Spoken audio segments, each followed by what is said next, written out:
Baudelaire es el poeta, ¿sí? Y es el poeta adulto. Y yo hablaba del poeta adolescente.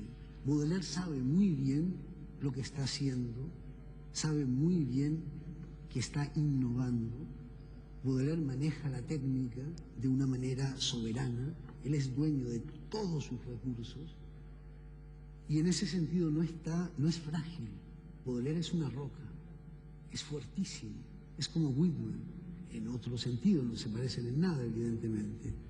Son escritores que, aunque parezca que se van por otro, en fin, por la desmesura, en realidad son escritores de un gran sentido común, porque en el centro de la literatura, en el centro del canon literario, básicamente está el sentido común que nos pertenece a todos los seres humanos.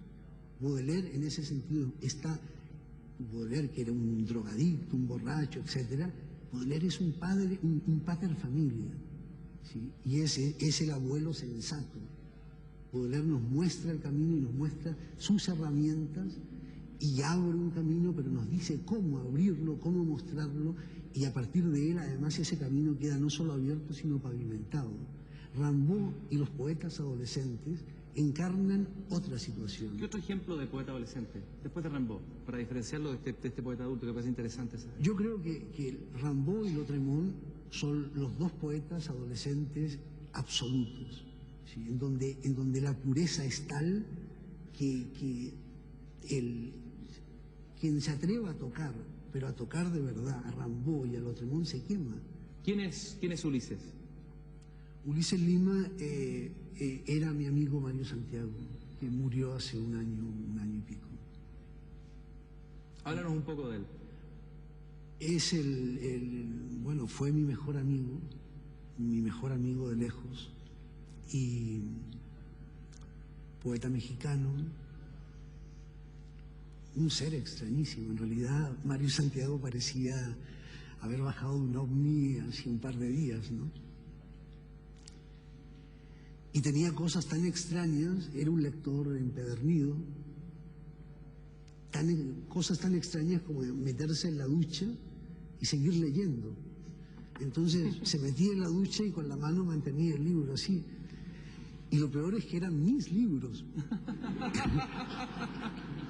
Y yo siempre veía mis libros mojados y no sabía qué había ocurrido. Y yo decía, es que ha llovido en México, porque claro, México es muy grande y puede llover en una zona de la ciudad y en otra no. Es raro, pero se puede dar ese caso, realmente un fenómeno curioso en la naturaleza, ¿no? Pero se puede dar. Hasta que una vez lo sorprendí leyendo en la ducha. Y yo lo que tenía que haber hecho era ponerme de rodillas a rezar, porque a rezar ante el milagro que había presenciado. No lo hice, más bien lo reté. Y tenía cosas así, Mario. Mario era un personaje fantástico. No tenía ninguna disciplina. Recuerdo que para ganar dinero trabajábamos en diversas revistas mexicanas y era yo el que escribía sus crónicas, sus artículos. Él hacía un borrador y yo cogía el borrador y escribía la crónica. Y luego tenía que escribir la mía también. O sea, era poeta. Él era un poeta, pero un poeta, era un personaje fantástico, muy valiente. ¿Recuerdas algún poema, algún verso? Si he de vivir, que sea sin timón y en el delirio, que es una apuesta, pero total, ¿no? ¿Es posible habitar poéticamente todavía hoy así? Porque esto me recuerda un poco la idea del habitar poético que planteó alguna vez, plantearon los románticos, Hölderlin, que también es como la posta anterior. Claro. ¿Se puede todavía hoy habitar poéticamente? Se puede, pero no es recomendable.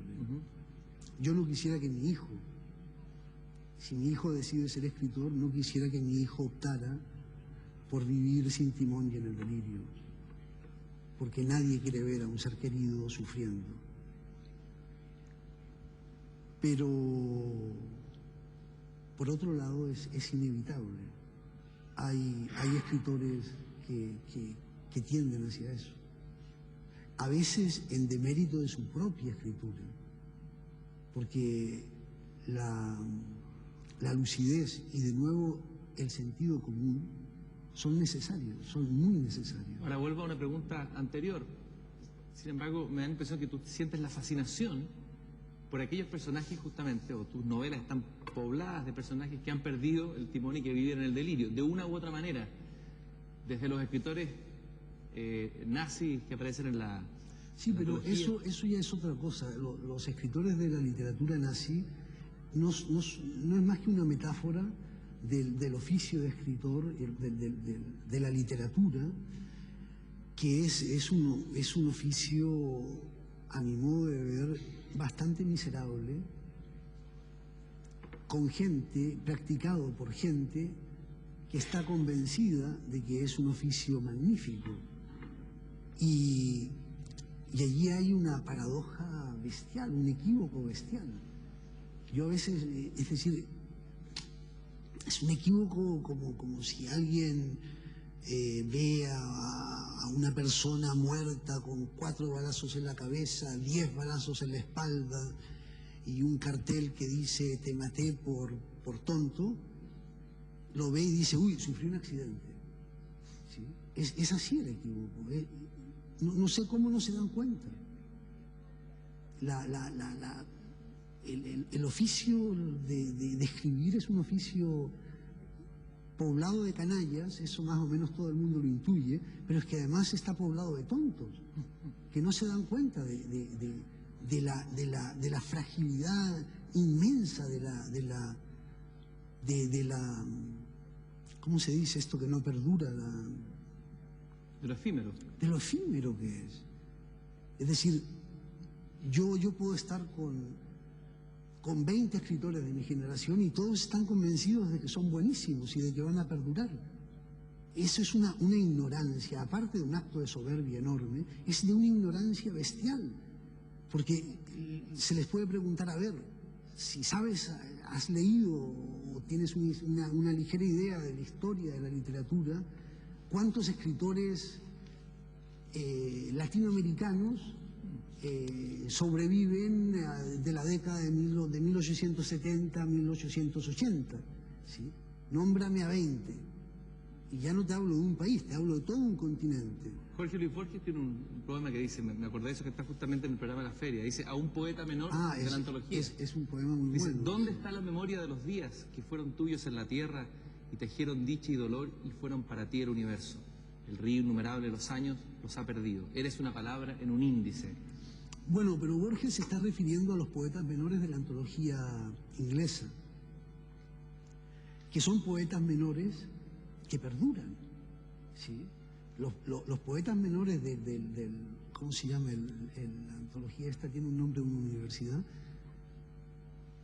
están allí y son poquísimos, ¿sí? Son poetas menores e incluso poquísimos. Y además son poetas menores muy buenos, ¿sí? Ahora tú tienes una suerte de cariño, uno se encariña a través de tus novelas con estos personajes que si bien no van a aparecer a lo mejor en una antología de grandes poetas. Ah, no, yo me encariño con ellos. ¿Te gustan también. estos personajes fracasados, estos escritores incluso maníacos? Porque de alguna manera en ellos encarnan parte de la locura cotidiana.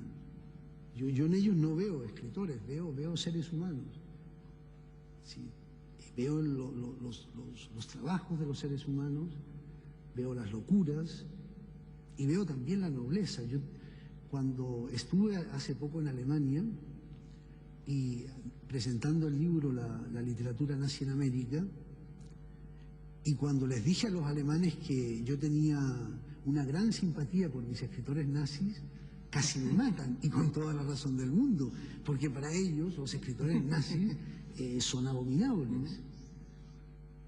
Sin embargo, yo como autor, creador de estos personajes, yo siento mucha simpatía por ellos.